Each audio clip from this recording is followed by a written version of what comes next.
decided to join the donor list, not really by choice.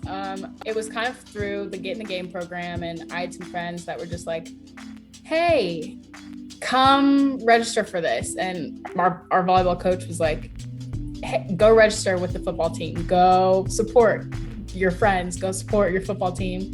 And so I took some time out at lunch and did the registry in probably like 10, 15 minutes, maybe less. Did a little mouth swab, and then I was done after that. So it was more of like a go do this. And I didn't have a problem with doing it. It wasn't anything bad. So I just did it. What went through my head? Do I want to do this? Who am I even talking to right now? But like, okay. I think it was more of when I was telling my mom, hey mom, I got a match to do this. And she was like, oh my God, Jurnee, you're saving someone's life. Like, that's so big. That's so cool. And I was like, oh, that's interesting.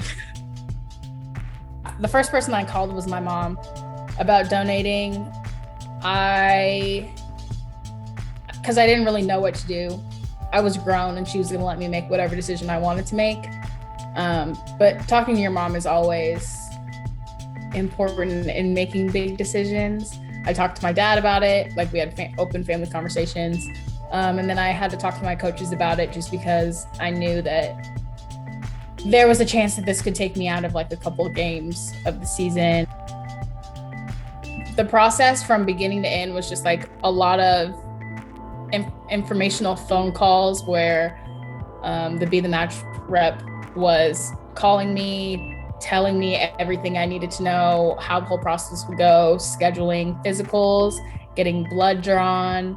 And I'm not scared of needles. So getting blood drawn wasn't a big deal to me, but it was a lot of physicals, a lot of tests. After I donated, my recovery was kind of fast. So I think the most painful part about my recovery is I had a really hard time sleeping, but I think that had a lot to do with the shots that they give you before you donate. I think that's where the recovery was kind of hard, is getting that medicine out of my system and just kind of going through that. So I had a little bit of back pain, body aches, and then a slight headache. But that only lasted a day, one night, and I was fine after that. Okay, so when they tell you that you can donate, that you're a match, the only two things that they tell you is the age and the gender of who you're donating to. They also tell you that you cannot meet them for 365 days after the day of donation. So I would have been able to meet my recipient November like 19th or 18th of 2020, I guess, of 2020.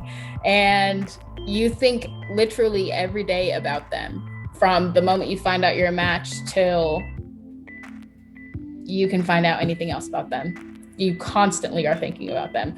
Me and my family, we do this thing where we set an alarm every night at 7:30 and we pray. I think everybody in my family prayed for her every day. I don't know how I feel. I love that I made this decision. I do not regret it, and I would do it again. When I tell someone what I did, or they know what I did as far as donating, they're just like in awe, because apparently there's not too many people in the world that would do that, which shocks me, because I'm like, okay, if you get a call that you could save somebody's life, would you say no? Like, so like, I guess with a little bit of like humility, I don't still fully understand like I know what I did. I know how great it was. I know I changed or saved somebody's life, but I guess you never really understand the true impact of that.